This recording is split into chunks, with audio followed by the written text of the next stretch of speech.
Nós perdemos muito tempo na vida conhecendo o que nós não somos. O autoconhecimento, muitas vezes, não é da essência, é da forma. Eu tenho que entender que eu estou observando o movimento do ego, mas eu não sou aquilo. Essa é a grande reflexão. Então vamos entrar nos caminhos diretos. Qual que é o grande segredo do caminho direto? Não sou eu que me autorrealizo, é o potencial em mim que me realiza.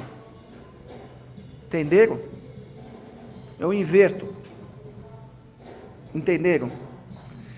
Se eu serenar a mente e deixar o potencial brilhar na minha vida, esse potencial me corrige e me autorrealiza. Não é o Fernando que se autorrealiza. Tá? O caminho direto é deixar a realização acontecer. Abrir as portas para a realização é se entregar ao eu superior. Isso não é fácil. Não é fácil por alguns motivos. O Jung, ele dizia uma coisa muito interessante.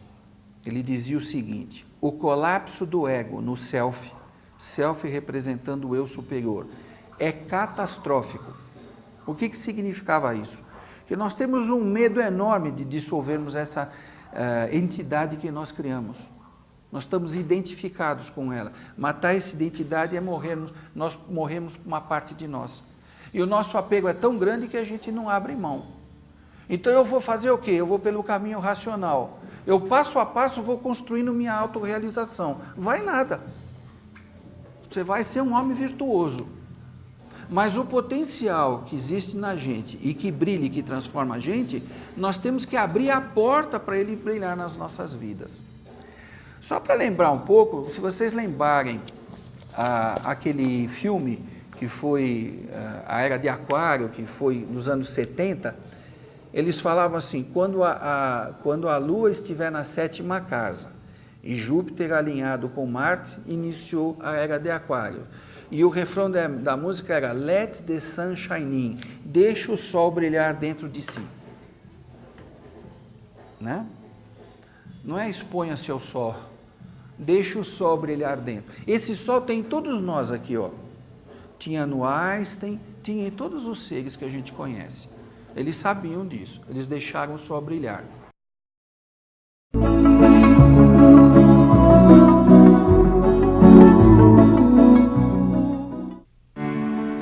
Conheça o místico dentro de si, com meditação, sua prática e resultados, de Clara Cort. Pedidos e informações, ligue grátis 0800 61 0020. Bom, então, para a gente conseguir isso, que está ficando alegre, está ficando legal a palestra, não, pelo menos não digo para mim, mas vocês aí deviam estar, bom, agora estou gostando, agora estou fazendo só brilhar, estou na hora, vamos ver como é que eu faço isso, né? Bom, então os passos que eu trago aqui como sugestão para vocês. Primeiro é ter uma clara visão da meta, entender a importância da realização do eu superior em nossas vidas. Isso precisa ser meditado, isso precisa ser concebido, isso precisa ser criado dentro da gente. Eu preciso entender em profundidade esse processo. Eu não posso me aventurar como um amador. Ali tem uma academia de yoga, aí eu vou lá, gostei do professor, como é que é? Faz aí, legal, eu vou me sentir bem, é importante? Muito melhor do que estar fazendo outras coisas de menos importância. Claro que é. Mas se eu quiser me autorrealizar, se eu quiser expressar um potencial superior em mim, eu tenho que entender o objetivo da meta de todo ser humano. Todo ser humano está encarnado para expressar o seu eu superior. Para quem acredita no ciclo reencarnatório, se não for nessa vida, é na outra. Esse é o destino humano. Nós temos que refletir sobre esse processo. Segundo, que é o mais difícil, é admitir que é possível. A gente acha possível com os outros. Mas quando chega na nossa hora, fala, não, comigo não. Eu não estou preparado. A pessoa faz mais difícil. Chega na hora de realizar, não estou preparado. Nós devemos admitir que nós não somos capazes de realizar esse potencial em nós. Se nós não tivermos essa convicção, não adianta nada. E essa convicção, ela surge quando eu deixo de querer ser virtuoso, como Krishnamurti dizia. Deixa de ser virtuoso, trocar 6 por meia dúzia. Arrisque-se, entregue-se, corra riscos. O Eduardo Iver contou que uma vez, ele, vendo o Krishnamurti ao vivo na Inglaterra, um rapaz falou assim, mas se eu fizer isso eu morro. Ele falou, morra. É mais fácil morrer do que viver do jeito que você vive. A morte não era importante. O importante era ele sair daquele estado. Então, se a gente achar que a gente não está preparado, desista. Vamos viver à sombra de Einstein, de Gandhi e de tantos outros. Nós podemos acreditar. Não é difícil, a gente tem que ter clareza. Muito bem, então colocado isso, a gente não pode esquecer que o caminho direto não é racional, ele é um caminho de entrega. A grande estratégia qual é? É voltar-se para o divino, que existe em nós. Porque quando a mente sintoniza com alguma coisa, ela cria uma ligação magnética com aquilo. Eu tenho que criar um liame magnético com a parte divina que está em mim. E quando eu faço isso, essa parte divina, ela reage sobre mim e começa a iluminar a minha mente. Tá? Tem uma passagem bíblica muito interessante que tocaram na túnica de Jesus. Ele falou assim, alguém tocou na minha túnica. Eu passei muito tempo sem entender por quê. Jesus no meio da multidão, se encostando em todo mundo, alguém fala, tocaram na minha túnica, qual que é o sentido disso? Tocar na túnica é o sentido de tangenciar o lado divino que existe em nós. Significa tangenciar o Cristo interno, a nossa natureza superior. Porque quando nós tangenciamos nossa natureza superior, nós nunca mais seremos o mesmo. O Cristo interno não abandona, a nossa natureza superior não abandona aquele que a tangenciou. Então, a grande estratégia do processo do caminho direto é voltar-se para o divino e o sagrado em nós. A nossa meditação, ela pode ser uma concentração do divino em nós. Esse processo mental, pelas próprias leis da natureza e da mente, cria um vínculo com a nossa fonte divina. E essa fonte divina nos irriga, nos fecunda. Então, os métodos, aí que vem o grande problema dos métodos. A pessoa que perde de vista essa conexão com a fonte, ela fica uma pessoa exímia naquela técnica, mas o seu desenvolvimento é muito pequeno. E aí passam-se os anos e as coisas ficam um pouco difíceis e a gente se desmotiva, né? Ou seja, muito ajuda quem não atrapalha. Deixe o sol brilhar dentro de cada um de nós. O processo seria mais ou menos assim. A gente se abre, se conecta a uma realidade superior. Ocorre um processo natural de transformação interna. Aí a mente serena. Quando a mente serena, mais a parte superior se manifesta. E é uma espiral crescente, né? Bom, então a grande reflexão que eu fiz na minha vida e trago para vocês é o seguinte, os métodos são importantes, os ensinamentos são importantes, mas eu tenho que ter realmente uma meta, senão todo conhecimento passa a ser um entrave. Eu me encho de conhecimento, eu me encho de uma porção de coisa e depois a realização e a autorrealização não ocorrem. Esse livrinho aqui, que me ajudou muito, o Dias de Grande Paz, do Muniz Sadhu. Muniz Sadhu foi um teosofista que no começo do século passado teve contato com todos os grandes líderes. O Muniz Sadhu conta toda a experiência dele com Ramana Maharshi, o guru do Paul Brunton, que o Paul Brunton relata no livro A Índia Secreta. É um livro muito inspirador. E o Muniz Sadhu, ele fala todas essas coisas, o caminho direto, uma série de coisas, eu me baseei nele. E ele fala muito da experiência dele com Ramana Maharshi.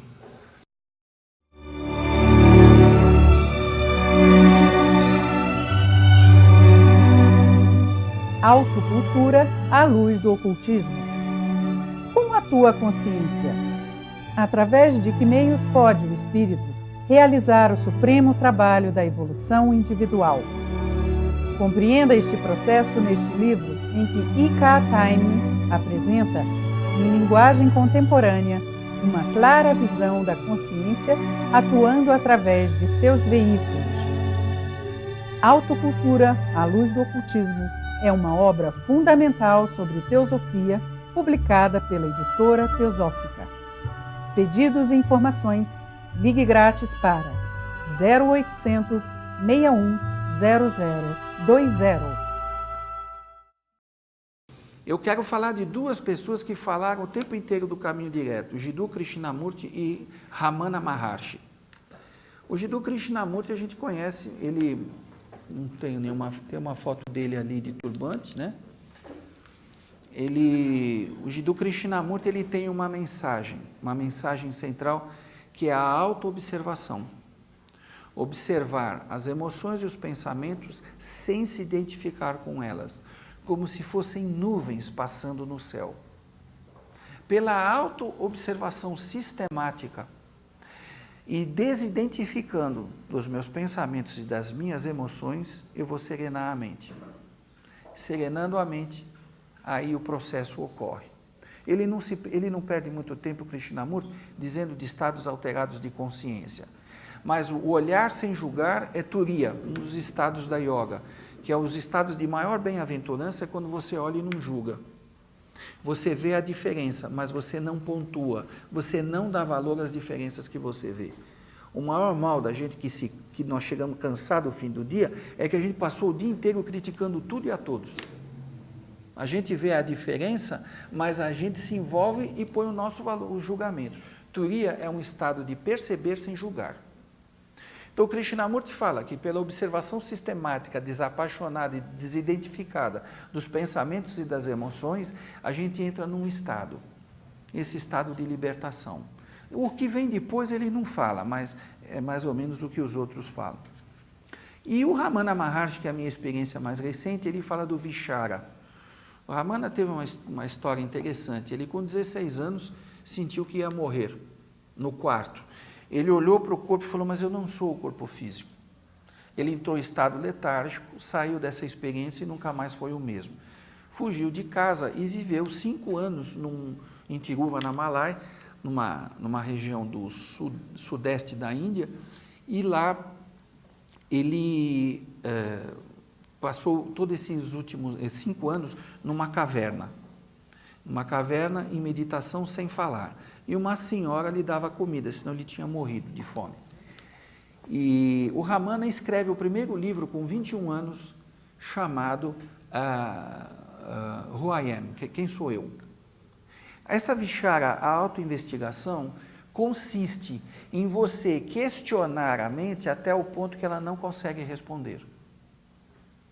Se você perguntar sistematicamente quem sou eu, esse eu que você pensa no começo que é Fernando, fulano ou Beltrano, ele vai indo para uma esfera mais profunda e a gente chega no eu verdadeiro.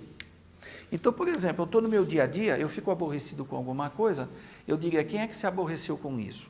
Eu dou uma pausa e falo, quem sou eu? Esse sistemático questionamento, ele esvazia a mente. E assim como Krishnamurti, a mente esvaziada e desapaixonada permite o processo acontecer. O Ramana fala umas coisas muito interessantes. Ele falava assim, o que não é natural não é permanente. E o que não é permanente não vale a pena ser procurado. O Ramana nunca ensinou nenhum método. Ele nunca ensinou pranayama. Ele era um yogi. O Krishnamurti foi ter com ele, vários líderes foram ter com o Ramana. Ele morreu em 1950, o Ramana. Nasceu em 1879 e morreu em 1950. O Sr. Geoffrey Hodgson, da Sociedade Teosófica, teve algumas vezes com ele. O Sr. Gandhi mandou várias cartas para ele. Ou seja, a Índia inteira visitou o Ramana. Dizem que haveria uma linhagem que seria não Krishnamurti, Dakshinamurti, Shankara e Ramana. Todos eles ensinaram no silêncio. O Ramana não abria a boca. Ele não chegando dele, ele entrava em samadhi e arrastava todas as pessoas a samadhi. Ele mudava a vibração da mente das pessoas pela mudança da vibração da sua mente. Então, ele falava, se o que não é permanente não vale a pena ser procurado, não procure métodos complicados.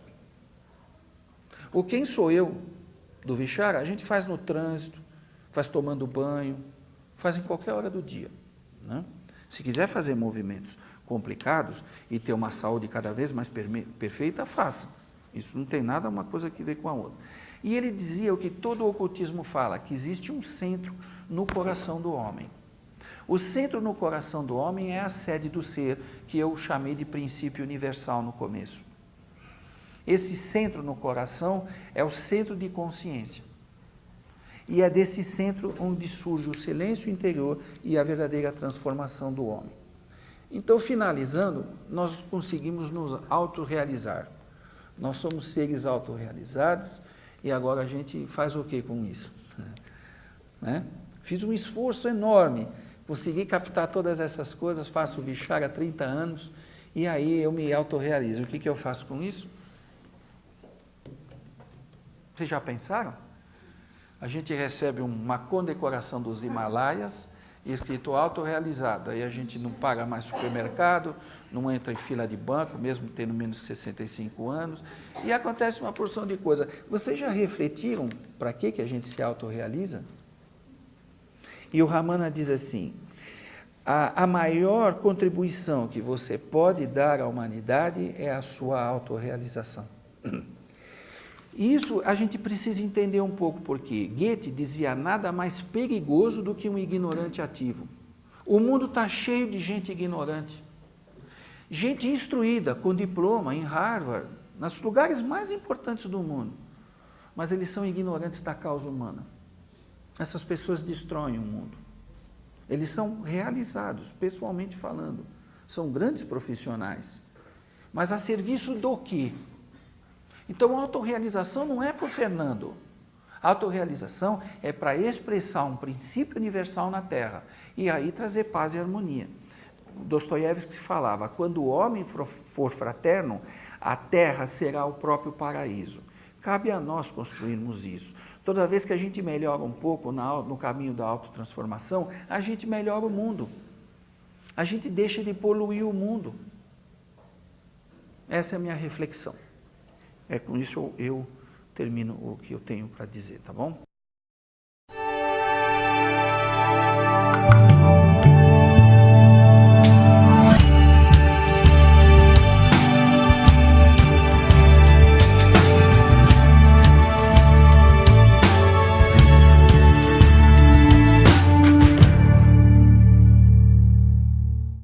Bom, primeiro, essa ansiedade ela surge pelo próprio movimento do ego, você querer chegar ao fim da meta por um aspecto pessoal.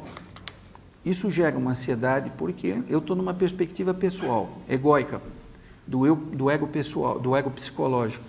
Então, se eu ficar preso a um resultado que eu quero alcançar, quem quer alcançar o resultado é o ego psicológico. A meta que eu estou me referindo, e até agradeço a sua pergunta, porque ela permite um esclarecimento a mais do que eu falei, é realmente uma meta que é comum a todo ser humano, não é uma meta própria do Fernando. Então é uma meta que ao atingir não só me transforma, mas como transforma a humanidade. Então esse é o destino humano. Então eu não estou preocupado se vou demorar 30 vidas, eu estou preocupado a dar o primeiro passo. A jornada mais longa, ela começa pelo primeiro passo. Eu não posso adiar isso. Mas eu sei que eu estou fazendo Vichara há 1 ano. Eu sei que os resultados não são rápidos, mas eu não tenho ansiedade, porque eu estou em movimento. Eu tenho que remover um certo entulho que eu criei ao longo da minha vida. Porque uma coisa que nós não comentamos é que o pensamento ele gera uma energia própria, que é o tal elemental que a gente fala. E nós temos uma força anímica, elemental, que nós geramos, não foram os outros. Então agora, no processo de autotransformação e de autorrealização, toda uma energia que nós pusemos em movimento, ela precisa ser dissipada. Agora, o processo, quando você tem clareza da meta e você sabe o que você está fazendo, a ansiedade desaparece, porque é um processo impessoal.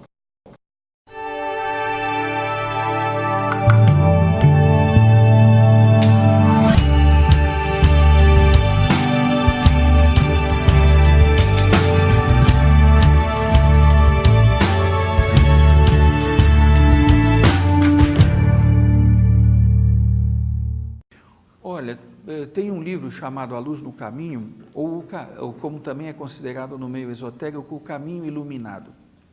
Todo o esforço que nós aqui na sala estamos fazendo para nos transformar, nós estamos iluminando o caminho de toda a humanidade. Então, às vezes eu posso estar na minha casa fazendo uma reflexão sobre algum aspecto.